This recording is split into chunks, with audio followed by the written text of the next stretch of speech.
సమస్తమైనటువంటి 64 కోట్ల దేవతా స్వరూపమైనటువంటి త్రయస్త్రికం షట్కోటి దేవత 33 కోట్ల దేవతల్లో విఘ్నేశ్వరుడు ప్రథమ స్థానం. మనం ఏ శుభకార్యం కానీ అశుభ కార్యం కానీ ఏ కార్యం చేసినా ఆ విఘ్నేశ్వరుడు తలంచాలి. కనుక ఎందుకయ్యా ఆ విఘ్నాలు ఏది లేకుండా నిర్విఘ్నం కురువే దేవా, నిర్విఘ్నమైనటువంటి కార్యాన్ని మాకు కలగచేయని కూడా భగవంతుని ప్రార్థన చేసుకుంటాం. శుభకార్యాలలో సమస్త దేవతలకు ముందు విఘ్నేశ్వరుడే, అశుభ కార్యాలలో కూడా ముందు విఘ్నేశ్వరుడు తలెత్తిన తర్వాత అశుభ కార్యాలు కూడా మొదలుపెట్టేస్తుంటాం. కనుక అంత శుభమంగళమైనటువంటి విఘ్నేశ్వరుని మనం తలంచుకొని ప్రయాణం చేస్తూ ఉన్నాము.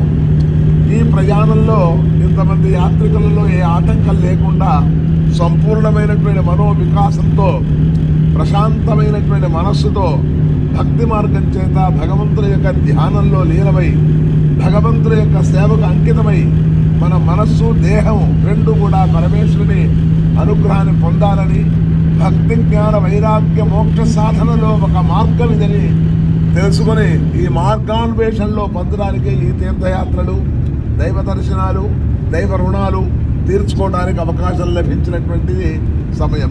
ఇట్టి సమయంలో భగవంతుడి యొక్క ధ్యానంలో నిమగ్నమై ఉంటే మరి అందరికీ కూడా మనకు భగవంతుడు అనుకూలమైనటువంటి భావాన్ని కలగజేస్తాడని మనకు శాస్త్ర ప్రమాణం. కనుక ఇటువంటి యొక్క దైవ దర్శన మనకు పూర్వజన్మ సుకృతం. కనుక అందరి వల్ల కాదు, ధనం అనుకుంటాం కానీ ధనం ఉన్నా చేయలేం, ధనం లేకపోయినా చేయగలము. ఆ ప్రాప్తం పరమేశ్వరుని అనుగ్రహం ఉంటే చాలు. అటువంటి ప్రాప్తం గురించి సంసార సాగర విశాల కరాళ కామ అన్నట్టుగా సంసార సాగరమునందు ఉద్ధరింప చేసుకుంటూ బాహ్య ప్రపంచమైనటువంటి పంచేంద్రియములను జ్ఞానేంద్రియములను ఉన్నత స్థితికి చేర్చుకోవడానికి, స్థిరత్వమైనటువంటి మనస్సును చేసుకోవడానికి ప్రయత్న భావమే ఈ యాత్ర. ఇలాంటి యాత్రలు చేయడం చాలా విశిష్టమైనటువంటిది. అందుట్లో శివాయ విష్ణు రూపాయ శివరూపాయ విష్ణవే అని ఉన్నారు. కనుక శివకేశవులు సమానమైనటువంటి దృష్టి చూడగలిగినటువంటి శక్తి మనకు ఉన్నది, కలగ చేసుకోవాలి. మనకు చితో వేదానధీత సర్వశాస్త్ర మజంబిదు, అనేకమైనటువంటి పురాణములు, ఇతిహాసములు, ధర్మశాస్త్రములు ఎన్నో మనకు ఉపనిషత్తులు చెప్పి ఉన్నాయి. ఆ ధర్మాన్ని ఆచరించడానికి ప్రయత్నపూర్వకమే ఇటువంటి యొక్క భావన. కనుక అటువంటి ఒక భావనలో అందరం నిమగ్నమై ఈ యాత్రను సురక్షితంగా చేసుకుని వచ్చి తిరిగి ఎవరి గమ్యస్థానాల్లో వారు చేరవచ్చని మన యొక్క భావం కలుగుతుంది. ముందుగా భగవంతుని యొక్క ప్రార్థనలో మనం ప్రార్థన చేస్తున్నాం. వ్యక్తావ్యక్తగుణేతరం పరతరం షట్త్రింశతత్వాత్మకం తస్మాదుత్తరతత్వమక్షమిదం ధ్యేయం తదా యోగిభిః ఓంకారాది సమస్తమంత్రజనకం సూక్ష్మాది సూక్ష్మం పరం శాంతం పంచమమేశ్వరస్య వదనం ఖవ్యాప్తి తేజోమయం.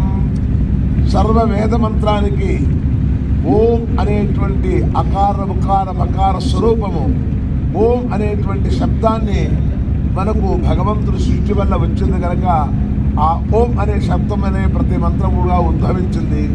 అటువంటి మంత్రాలన్నింటినీ కూడా అకార ఉకార మకారములే ప్రశస్తమైనటువంటి బిందువులను కూడా చెప్పుకోవచ్చు. అటువంటి యొక్క బిందువు చేత సమస్తమైనటువంటి దేవత ఆరాధన, దేవత అంకితమైనటువంటి పూజ, సేవ ఇటువంటి అన్నీ కూడా మనం భగవంతుడిని ఆర్జించడానికి మానవభావంగా షడ్భాగం మనుష్యాణం 6 భాగాలు మానవ ప్రయత్నం చేసి చివరికి భగవంతుడి యొక్క ధ్యానంలో మనం ఉండటానికి అవకాశం లభిస్తున్నదండి. ఇలాంటి ధర్మ కార్యాలు మరి మహానుభావులు ఇటువంటి యాత్రలు చేయటం, యాత్రలు చేస్తే దాంట్లో మనం కూడా పాల్గొనడానికి కావలసిన మనస్సు, శక్తి, భావము, వసతి ఇవన్నీ కూడా మనం కలగ చేసుకొని పోనీలే ఓ 4 రోజులు ఆధ్యాత్మికంగా ఇలా తిరుగుదాం, కొంత జ్ఞానోదయాన్ని సంపాదించుకుందాం అనేటువంటి భావన కలిగినటువంటి యాత్రికులంతా ఇలాంటి తీర్థయాత్రలు కూడా చేస్తూ ఉంటుంటారు.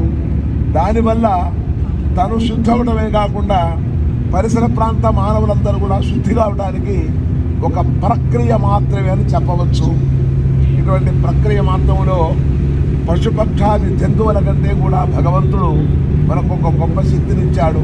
కనుక ఆ శక్తిని ఈ యుగంలో మనం దాన్ని కాపాడుకునే ప్రయత్నం చేయాలి. కనుక మరి పశుపక్షాది జంతువుల కంటే కూడా అతీతమైనటువంటి ఇంద్రియ నిగ్రహ శక్తిని ఇచ్చాడు. కనుక ఆ శక్తి మరి ఎవరే ఇతర జంతువులకు కానీ వాటికి లేదు, ఒక మానవుడికి మాత్రమే ఉంది. కనుక మనం మానవులము జ్ఞానం తెలుసుకొని, వేదాలు పురాణాలు శాస్త్రాలు తెలుసుకొని, ప్రతి వాడు ప్రతి వృత్తిలో ప్రతి ధర్మ న్యాయంగా ప్రయాణం చేయడానికి చేయూత కావాలని కూడా కోరుకుంటూ, ఎవడి అంతరాత్మ వాడే సాక్షిభూతుడు. ఒకరిని మెప్పించడానికో ఒకరిని ఒప్పించడానికో చేసేటువంటి ప్రక్రియ కాదు ఇది. దేహో దేవాలయ ప్రోక్తున్నప్పుడు ఈ దేవాలయం అనేది దేహంలో ఉంది. ఈ హృదయంలో ఉండబడేటువంటి దేవాలయమే పరమాత్మ. ఆ పరమాత్మనే ప్రాణం అనే రూపం మనలో ఉంది. ఆ ప్రాణం పరమాత్మ రూపం. కనుక ఎక్కడున్నాడు అంటే సర్వాంతర్యామినైన దేవుడు సర్వకాల సర్వావస్థలను కూడా ఉండడం చెప్పవచ్చు. కనుక అందుకనే మనకి ఏం చెప్పాడు, దేహో దేవాలయ ప్రోక్తో జీవో దేవ సనాతన. ఈ హృదయం అనేది దేవాలయము, హృదయంలో ఉండబడేటువంటి ప్రాణమే పరమాత్మ స్వరూపము. అలాంటి పరమాత్మ స్వరూపం ప్రతి మానవుడిలో ఉంది. అయితే మరి ఇంత పరమాత్మ మానవుడు ఉన్నప్పుడు ఈ ధర్మ అధర్మమైనటువంటి పనులకు పూనుకొని అకృత్యమైనటువంటి పనులకు పాల్పడుతున్నారు. ఏమిటయా మానవుడి జన్మ అని అంటే వాడికి ఒక మనస్సు ఉంటుంది. మనం చేయకూడని పని ఏదైనా ఒక చిన్న తప్పు చేశామనుకోండి, బయటికి కనిపించకపోయిన అంతర్గతమైన మనోభావంతో బాధపడుతుంటారు. నేను తప్పు చేశాను తప్పు చేశాను తప్పు చేశానని కూడా మనస్సు వెక్కిరిస్తూ చెప్తూ ఉంటుంది. ఆ వెక్కిరించే మనస్సును అదుపులో పెట్టుకొని దాన్ని గుప్పిట్లో పట్టుకున్నాము అని అనుకుంటున్నాము. కానీ దాని పరిపక్వ దశ వచ్చినప్పుడు ఆ భావం కలిగినటువంటి దానికి ప్రత్యనుభూతం పొంది ఉండాలి. కనుక అటువంటి భావం కలగకుండా ప్రతి మానవుడు సాధ్యమైనంత వరకు, జరుగుబాటు అయినంత వరకు ధర్మ ప్రమాణమే నడవాలని కూడా కోరుకుంటూ ఉన్నాము. మనుష్య జన్మ చాలా గొప్పది. ఎన్నో జన్మలు ఎత్తితే కానీ మానవ జన్మ లభించదు. ఇలాంటి మానవ జన్మలో భగవంతుడు మనకు అనేకమైనటువంటి శాస్త్రాలు, పురాణాలు, వేదాలు, ధర్మాలు ఎన్నో ఎన్నో ఎన్నో చెప్పారు.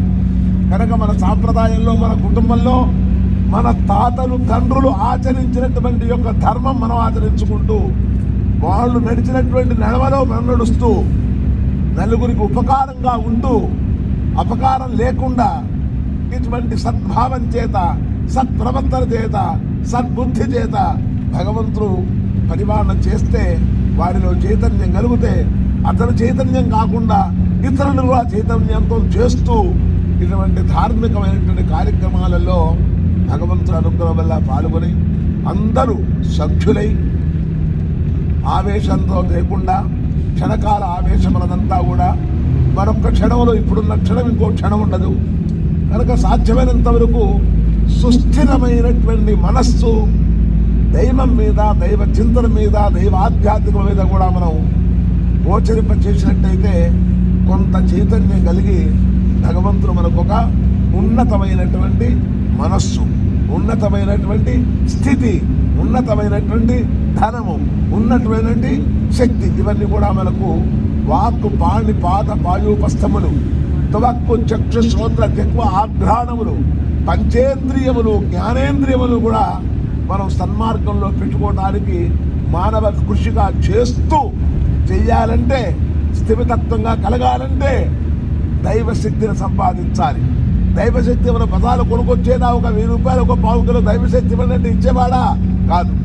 ఎవడి అంతరాత్మలో వాడు భగవంతుని కొలుచుకుంటూ, ఎవడి మనస్సులో వాడిని ప్రేమిస్తూ, అటువంటి ఆధ్యాత్మికమైనటువంటి చింతనతో ఎవరైతే ఆలోచన చేస్తూ ఉంటుంటారో వాళ్ళందరికీ కూడా సద్గతులు పొంది భగవంతుడు మంచి ఉన్నతమైన స్థితిని, మంచి వంశము, సత్పుత్ర, మంచి పుత్రులు, మంచి వంశం, మంచి ధనము, మంచి ప్రేమ, మంచి ఉదారమైన స్వభావం ఇవన్నీ కూడా కలగచేస్తూ ఇతరుల కష్టాన్ని చేయగలిగినంత వరకు ఓపికతో వాళ్లకు సహాయం చేస్తూ, వాళ్ళ వల్ల అభినందన, వాళ్ళ వల్ల ప్రేమ, వాళ్ళ వల్ల భగవంతుడు కూడా వాళ్ళ యందు ఉండి వాళ్ళకు కావలసినటువంటి శక్తిని మనకు ఇస్తాడని మనకు వేదాలు చెప్పబడి ఉన్నాయి.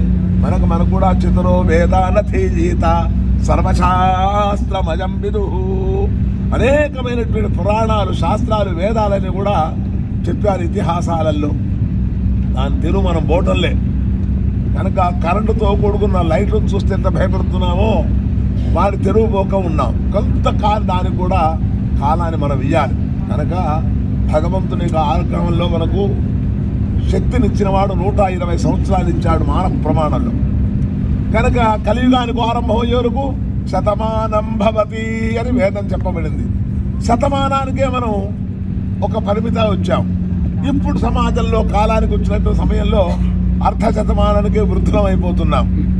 కనుక మనలో శక్తి లేదు, తినే శక్తి లేదు, అరిగించుకునే శక్తి లేదు.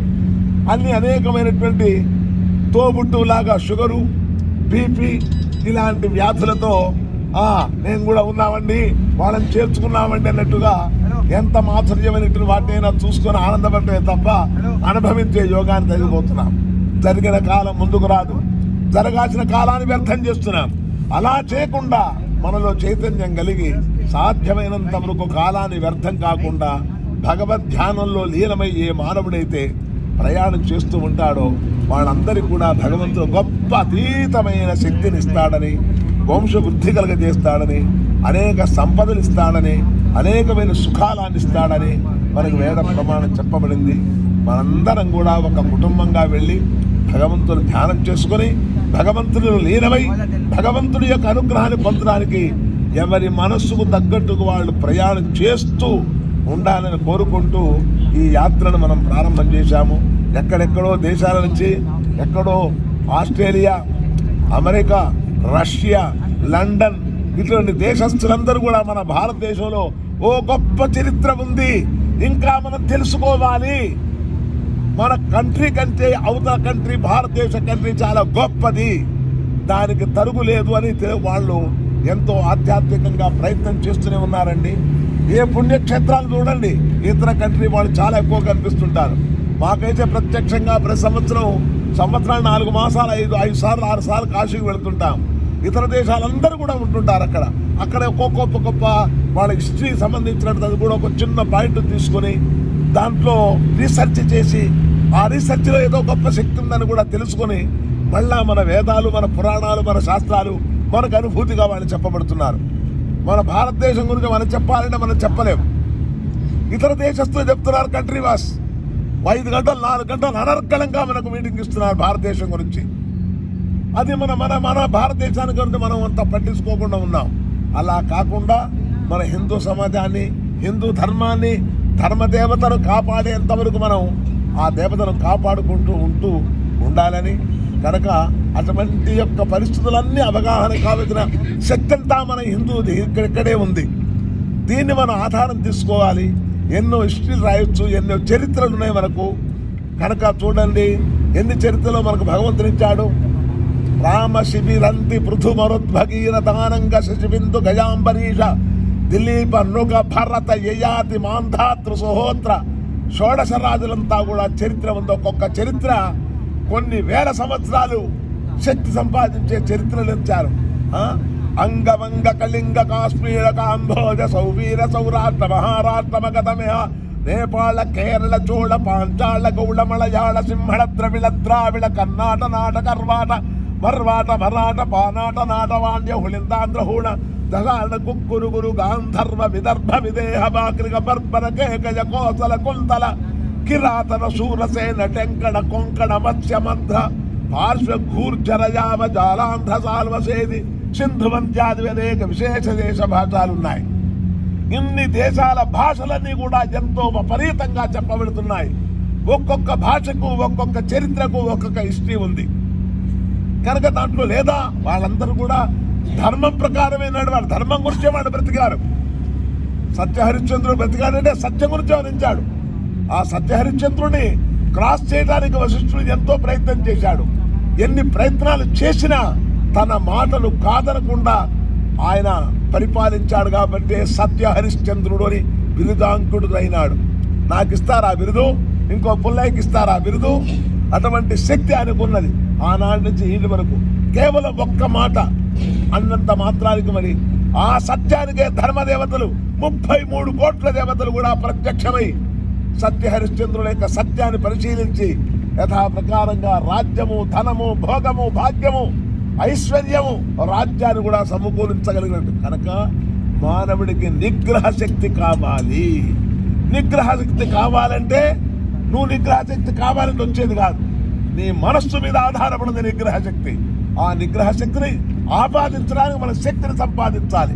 దైవ ఆరాధన, దైవ శక్తి, దైవ యొక్క జపము, తపస్సు, యోగము, ఇటువంటి ధార్మిక కార్యక్రమాలలో ప్రతి మానవుడు చైతన్యవంతంగా ప్రయాణం చేస్తూ ధర్మాన్ని కాపాడుతూ ఆ ధర్మం చేత సుఖము అనేది కలుగుతుంది. దీనికి మూలం విద్యా దదాతి వినయం, వినయాధ్యాతి పాత్రత, పాత్రత్వాధనమాప్నోతి ధన ధర్మం తతసుఖం. విత్ అనేటువంటి ధాతువు చేత విద్య పుట్టింది. విద్య ఉన్నవాడికి దదాతి వినయం కనుక వినయ విధేతలు కూడా ఆ విద్య వల్ల వస్తుంది. వినయాధ్యాతి పాత్రత, ఆ వినయ వల్ల ఒక పాత్రతో ఒక స్థానాన్ని, ఒక సుస్థిరమైనటువంటి పదవిని పొందగలుగుతాడు. పాత్రత్వాధనమాప్నోతి, ఏదే పాత్ర లభిస్తుందో ఆ పాత్ర చేత ధనాన్ని ఆపాదిస్తాడు. ధనాధర్మం తతసుఖం, ఆ ధర్మం చేత, ఆ ధనం చేత ధర్మము ధార్మిక కార్యక్రమాల వల్ల సుఖం పొందుతూ వాళ్ళ యొక్క తరతరాలు కూడా ఫలానా వంశం చరిత్ర మచ్చలేని చరిత్ర అండి అని చెప్పుకోవడానికి కావలసిన శక్తి మన తల్లిదండ్రులు మనకు ఎంతో చేశారు. మనం మన పిల్లలకు చేయాలంటే ఆ ధార్మిక పనులు ఏం చేయలేకపోతున్నాం. వాళ్ళకు ప్రాపర్టీసు లేకపోతే గోల్డ్లు లేకపోతే అనేక అపార్ట్మెంట్లు అనేక భూములు కొంటూ వాళ్ళని ఉంటున్నాం కానీ అది కాదు. ధర్మాన్ని గురించి చేసిన పనులే పేరు ప్రతిష్టలు కలిగాయి. సాధ్యమైనంత వరకు మనకు కలిగిన దానికి మాత్రమే, లేని అబద్ధమాడి లేకపోతే అప్పులు చేసో లేకపోతే చేయకూడదు. మనకు కలిగిన దాంట్లో 10 రూపాయలు సంపాదించాం, 1 రూపాయి ధార్మికంగా కలిపెడతాం, 9 మన స్వార్థాన్ని వినియోగం చేసుకుందాం అనేటువంటి భావన ప్రతి మానవులో చైతన్యమైతే ఆ భగవంతుడు ధర్మం చేత వారి వారి కుటుంబాలకు సుఖము భోగాలు కూడా కలిగింపజేస్తాడని, ఇహంలో పరము పరంలో మోక్షం కూడా కలుగుతుందని ఇతిహాస పురాణాలు కూడా చెబుతూ ఉన్నాయి. వాటిని కాపాడుకునే ప్రయత్నం చేయమని మాత్రమే నాకు తోచిన సూచనప్రాయంగా నేను తెలుపుతున్నాను. హరి ఓం నమః పార్వతీ పతయే హర హర మహాదేవ హరి.